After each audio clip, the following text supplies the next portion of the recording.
우리는 예수 안에서 서로의 지난날을 살펴보듬고 현재를 위해서 기도하며 복된 미래를 꿈꾸며 지지하는 공동체입니다. 한 주간도 평안하셨습니까? 재미솔솔 의미 팍팍 성역 공부 요한계시록 8번째 시간.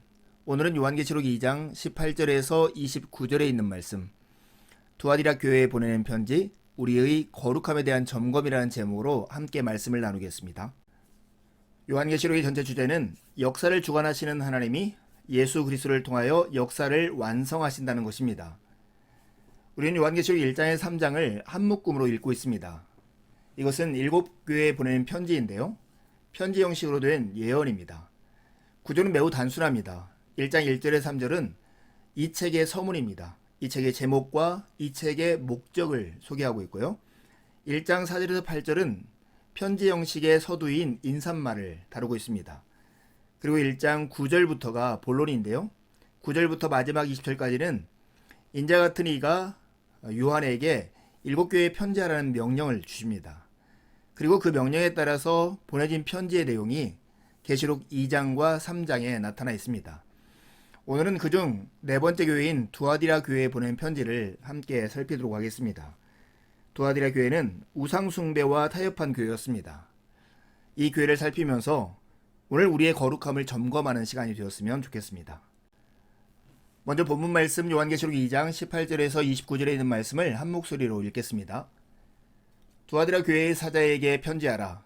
그 눈이 불꽃 같고 그 발이 빛난 주석과 같은 하나님의 아들이 이르시되, 내가 내 사업과 사랑과 믿음과 섬김과 인내를 나누니 내 나중 행위가 처음 것보다 많도다. 그러나 내게 책망할 일이 있노라. 자칭 선지자라 하는 여자 이세벨을 내가 용납함이니 그가 내 종들을 가르쳐 꿰어 행음하게 하고 우상의 제물을 먹게 하는도다. 또 내가 그에게 회개할 기회를 주었으되 자기의 음행을 회개하고자 하지 아니하는도다.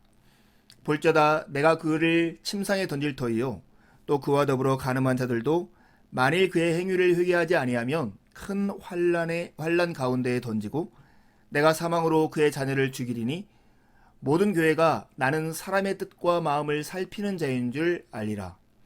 내가 너희 각 사람의 행위대로 갚아주리라. 두아디라에 남아있어 이 교훈을 받지 아니하고 소위 사탄의 깊은 것을 알지 못하는 너희에게 말하노니 다른 짐으로 너희에게 지울 것이 없노라. 다만 너희에게 있는 것을 내가 올 때까지 굳게 잡으라. 이기는 자와 끝까지 내 일을 지키는 그에게 만국을 다스리는 권세를 주리니 그가 철장을 가지고 그들을 다스려 질그릇 깨뜨리는 것과 같이 하리라. 나도 내 아버지께 받은 것이 그러하니라. 내가 또 그에게 새벽별을 주리라. 귀 있는 자는 성령이 교회들에게 하시는 말씀을 들을지어다. 아멘. 이 편지를 받는 소아시아의 7교회, 지금으로 보면 튀르키예의 남서부 지역에 있는 7개 지역입니다. 에베소를 중심으로 시계의 방향으로 돌면서 편지가 보내지고 있습니다. 에베소, 서머나, 버가모, 두아디라, 사데, 빌라델비아, 라오디게아 순인데요. 오늘은 네 번째 교회인 두아디라 교회에 보낸 편지를 함께 나눌 차례입니다. 여러분, 두아디라 좀 지명이 익숙하지 않습니까? 바울사도가 2차 전도여행 때 빌립보에서 만난 여인 루디아가 바로 이 두아디라 출신입니다. 그래서 아마 우리에게는 이 이름이 익숙한 것 같습니다. 소아시아 7교회에 보낸 편지들은 비슷한 형식을 가지고 있습니다. 그 안에는 7가지 내용이 담겨 있는데요. 누가 이 편지를 받는지, 그리고 누가 이 편지를 보내는지, 그리고 그 교회의 칭찬과 책망과 권면의 내용이 담겨져 있고, 귀에 있는 자는 성령께서 교회들에게 하시는 말씀을 들으라는 들음에 대한 후렴구가 꼭 들어갑니다. 그런 다음에 이기는 자에게 주어지는 약속이 첨부되죠. 그런데 우리는 이 형식 대신에 마치 의사가 어떤 환자를 진단하고 처방하는 형식, 그 형식으로 각 편지를 살피고 있습니다. 의사는 예수 그리스도시고 각 교회가 예수님 앞에서 진단과 처방을 받는 것이죠. 두아디라 교회에 보내는 편지에서 예수님은 당신을 이렇게 소개합니다. 그 눈이 불꽃 같고 그 발이 빛난 주석과 같은 하나님의 아들이라고요. 그런 다음에 두아디라 교회를 진단하는데요. 먼저 칭찬을 해요. 너의 사업과 사랑과 믿음과 섬김과 인내를 내가 아는데 너의 나중 행위가 처음 것보다 많도다. 이렇게 칭찬합니다. 아주 큰 칭찬이죠. 그런 다음에 책망하시는데 책망의 내용의 핵심은 자칭 선지자라 하는 여자 이세벨을 용납한 것이었습니다. 주님은 그에게 회개할 기회를 줬음에도 불구하고 자기의 음행을 회개하지 않은 이 이세벨을 용납한 것이 두아디라 교회의 가장 큰 문제, 결국 거룩함을 버리고 세상과 우상숭배와 타협하는 결과를 가져오고 만 것입니다. 주님은 이 교회에 대해 처방을 합니다. 이세벨과 더불어 간음한 자들에게는 하나님께서 각 사람에게 행위대로 갚아줄 것이라고 말씀합니다. 다만 그곳에 참여하지 않는 사람들, 너에게 있는 것을 내가 올 때까지 굳게 잡으라고 권면을 하십니다.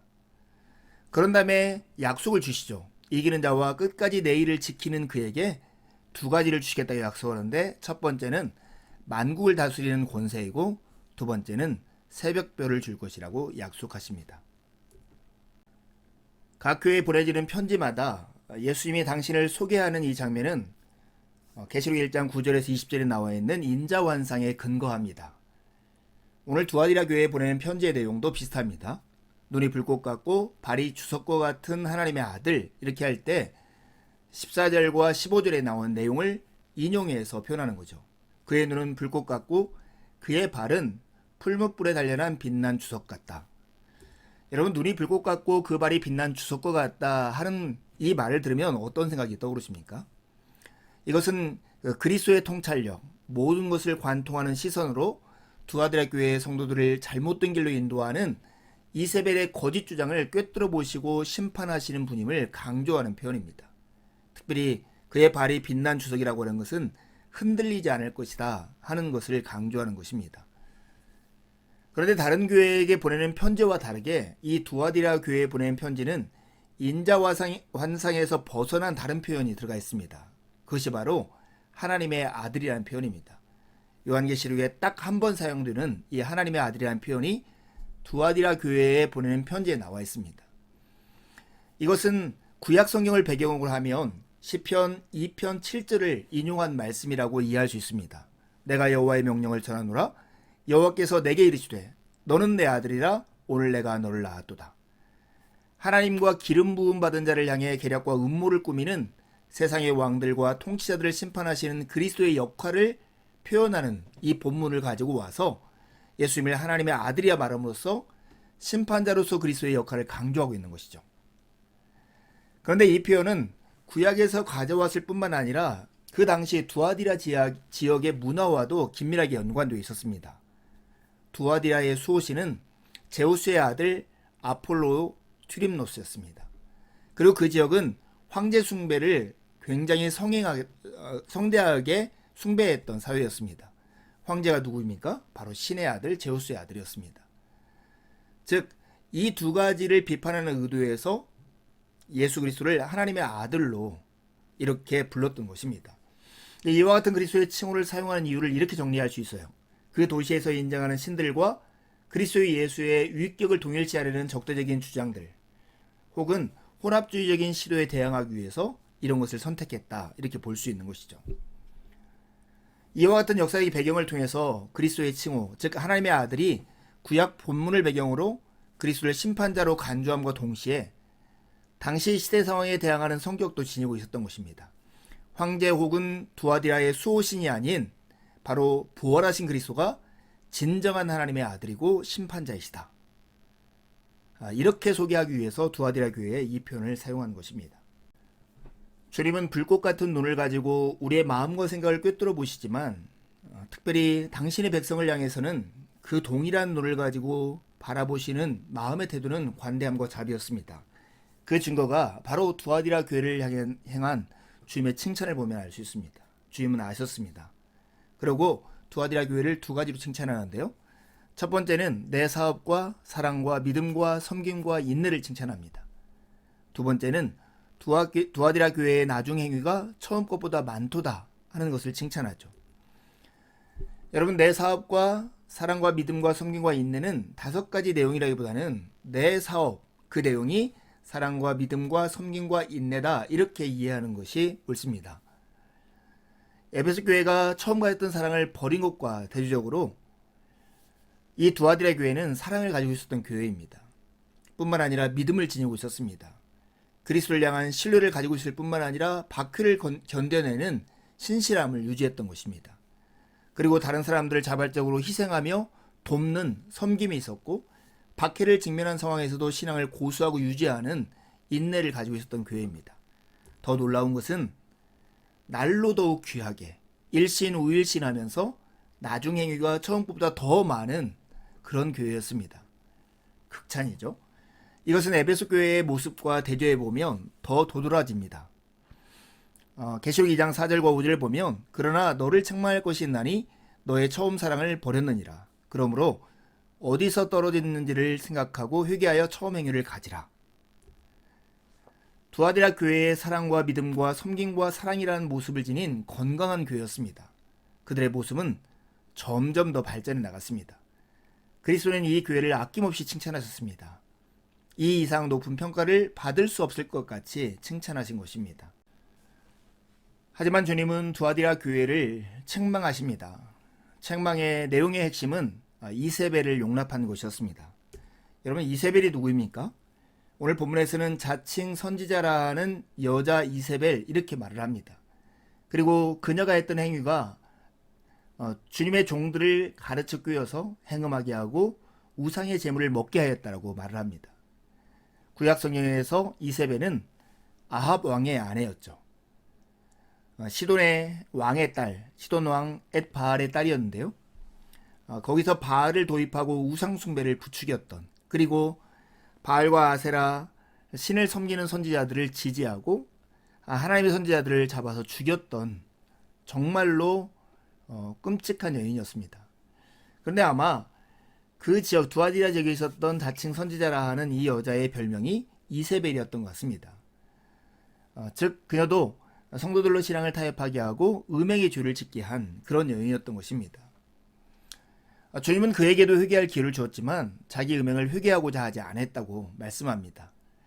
아마 이세벨의 가르침이 24절에 나와 있는 사탄의 깊은 곳, 이것과 동일하다고 하면 어쩌면 이세벨은 자기가 하나님의 깊은 속뜻을 알듯이 자기가 하나님께 감동이나 영감을 통해서 이 새로운 진리를 받았다라고 말을 하면서 이런 가르침을 줬을지 모르겠습니다. 좀 이 타협의 메시지, 이세벨이 전했던 메시지를 이렇게 생각해 볼 수 있습니다. 세상에는 하나님 한 분만 계시고 우상들은 실제로 존재하는 것이 아니야. 그러니 조합연회에 참여할 수도 있고 또 우상숭배의 죄를 범하지 않고도 신에게 바치는 음식을 먹을 수도 있어. 괜찮아. 여러분, 이런 것은 실제로 이렇게 포스트 모던 시대의 최고의 미덕처럼 보입니다. 다른 사람한테 피해만 안 주면 큰 문제가 없어. 그냥 너가 원하는 대로 너의 마음 가는 대로 행동해. 이런 것이 이세벨의 가르침이었던 것 같습니다. 이 가르침을 따르는 사람들의 결과는 바로 우상숭배와 음행이었습니다. 우상에게 바쳐진 제물을 먹고 그 행위에 참여하는 것이고, 음행은 우상숭배와 긴밀하게 연결된 행위였습니다. 그 당시 그 지역에는 상인조합이 굉장히 성행했는데요. 이 조합들은 비슷한 업종에 종사하는 사람들로 구성되어 있었습니다. 이들은 대개 공동 식사를 하고 공동 제의를 했는데 그 식사는 조합이 섬기는 신에게 바쳤을 뿐만 아니라 때로 음식과 더불어 성적인 유의가 제공되었다고 합니다. 그러니 우상숭배와 음행은 마치 쌍둥이처럼 묶여다니는 죄였던 것입니다. 이세벨이 이스라엘에 매력적이고 즐거운 종교를 도입하고 기분 좋게 해주겠다고, 그리고 너희들이 원하는 것을 갖게 해주겠다고 약속한 것처럼 두아디라의 여선지자 역시 성도들을 미혹하여 신앙을 타협하여 우상숭배를 저지르게 했고, 우상숭배와 긴밀하게 연결된 음행의 죄를 범하게 했던 것입니다. 그런데 두아디라 교회가 이 이세벨을 용납하고 있었던 것입니다. 이게 주님의 처방이 내려집니다. 처방은 경고와 권면으로 두 가지로 내려지는데요. 이세벨과 그의 추종자들에게는 경고가, 그리고 타협하지 않은 남은 자들에게는 권면이 주어집니다. 먼저 이세벨과 그를 추종하는 자들에게는 각 사람의 행위대로 갚아줄 것이라고 말씀합니다. 이세벨에게는 내가 그를 침상에 던질 것이라고 말씀하시는데요. 침상에 던지다는 것은 히브리적 관용어로 병을 앓는다는 뜻입니다. 그리고 그와 더불어 간음을 하는 자들에게는 그의 행위를 회개하지 아니하면 큰 환난 가운데 던지고 내가 사망으로 그의 잔을 죽일 거라고 말씀합니다. 이로써 모든 교회가 그리스도가 사람의 뜻과 마음을 살피는 자인 줄 알게 될 것이라고 주님은 말씀합니다. 여기서 뜻과 마음이라고 번역된 단어는 사실 심장과 신장이라는 뜻입니다. 그리스도는 이세벨과 그의 추종자들의 진심과 감춰진 동기를 꿰뚫어 보시고 정의로운 판결을 내리시는 분이십니다. 하지만 이세벨의 유혹에 넘어가지 않고 타협하지 않은 남은 자들에게는 주님께서 권면하십니다. 너에게 있는 것을 굳게 잡으라고 말씀하십니다. 두아데라에 남아있어 이 교훈을 받지 아니하고 소위 사단의 깊은 것을 알지 못하는 너희에게 주님께서 이렇게 권면하고 있는 것입니다. 거기에 더하여 다른 짐을 너에게 지울 것이 없다, 이렇게 말씀합니다. 이 다른 짐, 이게 무엇일까요? 아마도 AD 49년에 예루살렘 공의회에서 유대인 지도자들이 이방인 교회들에게 보낸 사도적 규례를 가리킨 것이 아닐까 싶습니다. 여기서는 총 4가지 그 많은 것이 있었는데 그중 2가지가 우상숭배와 음행이었습니다.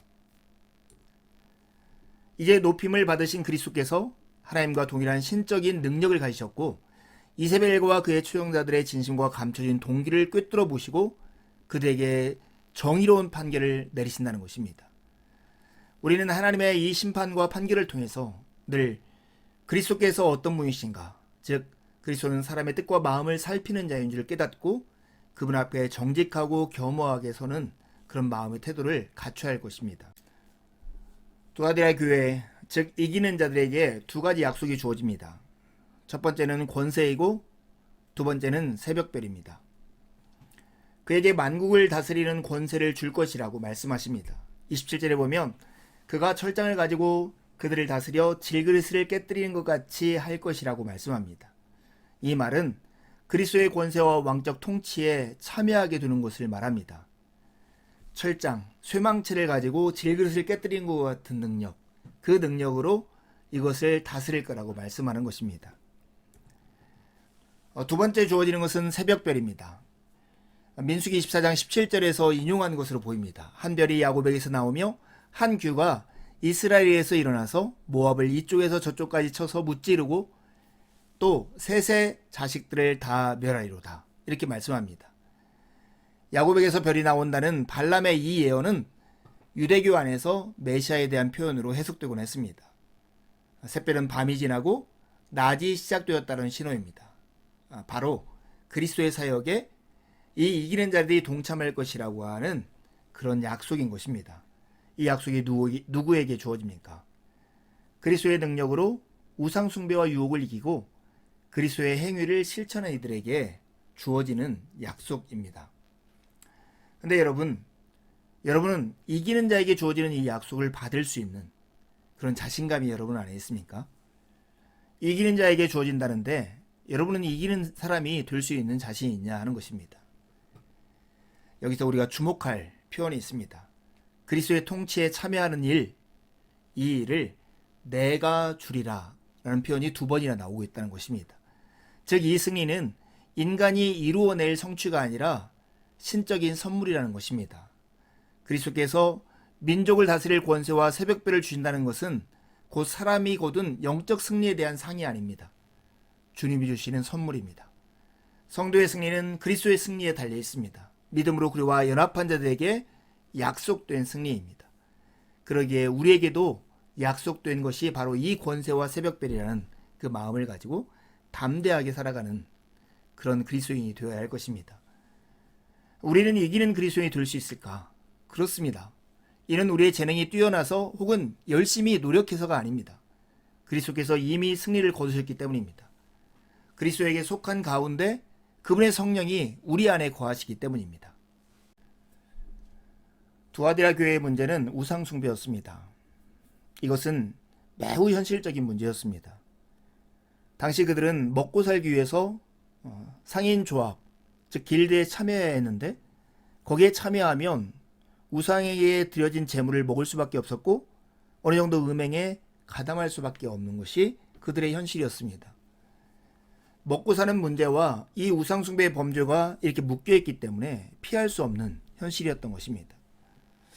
여러분, 이 먹고 사는 문제가 우리의 삶의 최선이고 거룩함이 그 다음 차선이라면 우리는 얼마든지 타협하는 신자들이 될 수밖에 없을 것입니다. 하지만 거룩함이 주선이고 먹고 사는 문제가 부차적으로 되어진다면 우리는 거룩함을 유지할 수 있을 것입니다. 이 미묘한 차이는 우상숭배가 무엇인가를 살피는 걸 통해서 우리는 확인할 수 있습니다. 팀 켈러는 우상숭배를 좋은 것을 궁극적으로 바꾸는 것이라고 표현했습니다. 우상이라고 이렇게 일컬어지는 것들은 대부분 다 좋은 것들입니다. 우리의 행복이나 삶의 의미나 정체성에 있어서 그 좋은 것을 하나님보다 더 중요하게 여길 때 우리는 좋은 것을 궁극적으로 바꾸는 셈이 되고 결국 그것이 우리의 우상이 되고 우리는 그것들을 숭배하는 죄를 범하는 것입니다. 성이라고 하는 것이 좋은 것입니다. 하나님이 주신 선물입니다. 그러나 부부관계 밖에서 이 성을 즐긴다고 하면 그것은 우상이 되는 것입니다. 일과 술과 자존심, 가족들이 전부 다 좋은 것이지만 하나님이 우리에게 주어진 이 좋은 것을 궁극적인 것으로 삼는다면 그것이 바로 우상이 되고 마는 것입니다. 그런데 여러분, 문제는 우리가 어떤 것을 우상으로 삼아 궁극적인 것, 최선의 자리에 두면 우리는 그것과 닮고 만다는 것입니다. 시편 115편 4절에 8절에 이렇게 말씀합니다. 그들의 우상들은 은과 금이요 사람이 손으로 만든 것이라. 입이 있어도 말하지 못하며 눈이 있어도 보지 못하며 귀가 있어도 듣지 못하며 코가 있어도 냄새 맡지 못하며 손이 있어도 만지지 못하며 발이 있어도 걷지 못하며 목구멍이 있어도 작은 소리조차 내지 못하느니라. 우상들을 만드는 자들과 그것을 의지하는 자들이 다 그와 같으리로다. 여러분에게 스스로 자문해야 합니다. 여러분의 삶 속에서 행복과 삶의 의미와 정체성을 결정하는 데 있어서 하나님보다 더 중요하게 여기고 있는 것이 있습니까? 그것이 있다면 그것이 바로 여러분의 우상인 것입니다. 칼빈은 인간의 마음을 우상을 만드는 공장이라고 말을 했습니다. 우리의 마음이 우상을 만드는 공장이라는 것이죠. 우상을 만드는 공장, 하나님을 예배하지 못하게 막는 가장 큰 장애물, 그것은 무엇입니까? 여러분의 마음을 살펴서 이걸 깨닫는다면 여러분의 거룩함에 큰 유익이 있을 것입니다. 두아디라 교회는 그리스도로부터 큰 칭찬을 받았음에도 불구하고 이세벨을 용납함으로 말미암아 우상숭배와 타협하는 교회가 되었습니다. 여러분, 이 사실로부터 우리는 경고를 받아야 합니다. 두렵고 떨림으로 너희 구원을 이루라고 하는 말씀을 더욱 마음에 새겨야 할 필요가 있습니다. 요즘 교회는 세상의 웃음거리가 되어 있습니다. 거룩함을 잃어서 마치 발에 밟히는 소금과 같이 된 신세가 되었습니다. 내면의 실체는 하나님과 아무런 관련이 없고 겉모습만 번지르르한 종교를 추구하기에 세상의 웃음거리가 된 모습입니다. 참 슬프고 주님 앞에 회개해야 할 내용입니다. 여기로부터 우리는 어떻게 거룩함을 유지하면 우리의 태도를 가져야 할까요? 그것은 그리스도를 위하여 바보가 되는 것입니다. 상황이 우호적이지 않을 때도 하나님의 실제를 추구하고 하나님을 신뢰하기에 하나님의 가능성에 마음을 열고 살아가야 한다는 것입니다. 이것은 바울 사도가 빌립보서 3장에 가졌던 태도와 같습니다. 내 주 예수 그리스도를 아는 지식이 가장 고귀함으로 나는 그것밖에 모든 것을 해로 여깁니다. 나는 그리스도 때문에 모든 것을 잃었고 그 모든 것을 오물로 여깁니다. 나는 그리스도를 얻고 그리스도 안에 있는 사람으로 인정받으려고 합니다.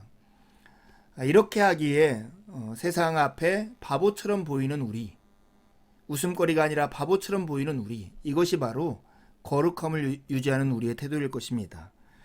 제가 다니는 신학교의 선배 한 분이 신학교를 설립한 박윤선 목사님의 이야기를 전해준 기억이 납니다. 그것은 바로 한참 학내 사태가 힘들어서 시위를 하고 다닐 때 박 목사님이 이렇게 얘기했다고 해요. 돌아다니는 똑똑이가 되지 말고 기도하는 바보가 되세요. 여러분, 우리가 열심히 운동을 하고 활동을 하는 것도 중요하지만 그 근접 밑바탕 기초에는 기도하는 바보가 되는, 그리스도를 위해서 바보가 되는 삶이 필요할 거라고 생각합니다. 그리스도인은 언제나 의식적으로 세상과 반대로 살아갑니다. 왜냐하면 세상은 그리스도의 뜻과 언제나 딴판이기 때문입니다. 따라서 우리는 이것이 나에게 이익이 되느냐 묻기 전에 이것이 옳은지 하나님의 뜻에 맞는지를 먼저 묻고 행동해야 할 것입니다. 이제 성경을 펴시고 할 수 있는 만큼 반복해서 요한계시록 1장에서 3장을 읽으십시오. 읽으면서 마음에 부딪히는 것들을 노트에 기록해 보시고요. 기록한 것을 가까운 누군가에게 이야기해 보십시오. 다시 영상을 보며 생각을 정리해 보시고 묵상하고 배운 내용을 붙잡고 하나님께 나아가 기도를 드리십시오. 하나님의 은혜가 아침 햇살처럼 여러분의 영혼 안으로 들어올 것입니다. 감사합니다.